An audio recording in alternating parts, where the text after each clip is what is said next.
আজকের কোথাও গিয়ে রাজ চক্রবর্তী বুঝতে পেরেছে যে দেবদার পাওয়ারটা কোথায়। আজকের কোথাও গিয়ে রাজ চক্রবর্তী এটা ফিল করতে পেরেছে যে তিনি যা বলেছেন সেটা হয়তো তিনি ডাইরেক্টলি বলেছেন এবং সেটাকে এখন অস্বীকার করছেন এবং তিনি বলছেন যে আমি ওটা বলেছিলাম মজার ছলে।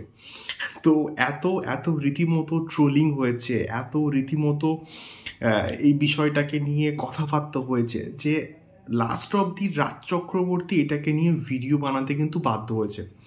তো রাজ চক্রবর্তী একটা ভিডিও পাবলিশ করেছে এবং সেইখানে রাজ চক্রবর্তী ইনডাইরেক্টলি কিন্তু আমাদের সবাইকে কিন্তু এই বিষয়টাকে নিয়ে কিন্তু বলেছে, কথা বলেছে এবং তিনি বলছেন যে আমি একটা মজার ছলে একটা বিষয় বলেছি যে প্রমোশনের দরকার নেই আমার সিনেমার, তো সেটাকে নিয়ে সুন্দর করে এডিট করে ভাইরাল করা হয়েছে এবং কিছু শ্রেণীর মানুষের প্রচণ্ড কিন্তু গায়ে লেগেছে। এই কিছু শ্রেণীর মানুষ সেটা আমাদেরকে ডাইরেক্ট করে কিন্তু বলা হয়েছে এবং আমি ভিডিও করেছি এবং তার সঙ্গে সঙ্গে প্রিন্স ভিডিও করেছে, মহারাজ ভিডিও করেছে এবং আরও অনেকে কিন্তু ভিডিও করেছে এই পার্টিকুলার বিষয়টাকে নিয়ে।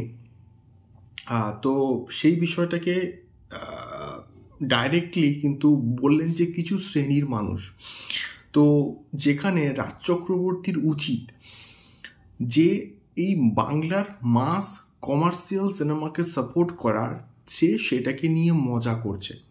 জাস্ট ভাবো কী ধরনের মানসিকতা ওই লোকটার। তুমি সিনেমা বানাচ্ছ এবং এই বিষয়টাকে এখন জল ঘোলা করার চেষ্টা করা হচ্ছে। এই বিষয়টাকে নিয়ে এখন কোথাও গিয়ে ক্ল্যারিফিকেশন দিচ্ছে যে আমি ওটা মজার ছলে বলেছিলাম। আমি কেন মজার ছলে বলবো, এটাই সব থেকে আমার বড় প্রশ্ন।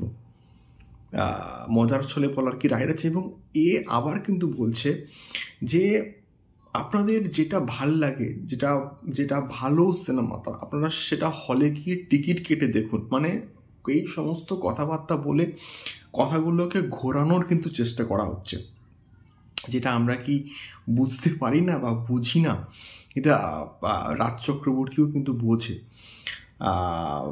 সন্তান ভালো হোক, ভালো সিনেমা হোক, সবাই দেখুক, কিন্তু তার আগে বস খাদান দেখতে হবে, খাদানকে হিট করাতে হবে। খাদান একমাত্র বাঁচাতে পারে ইন্ডাস্ট্রিকে।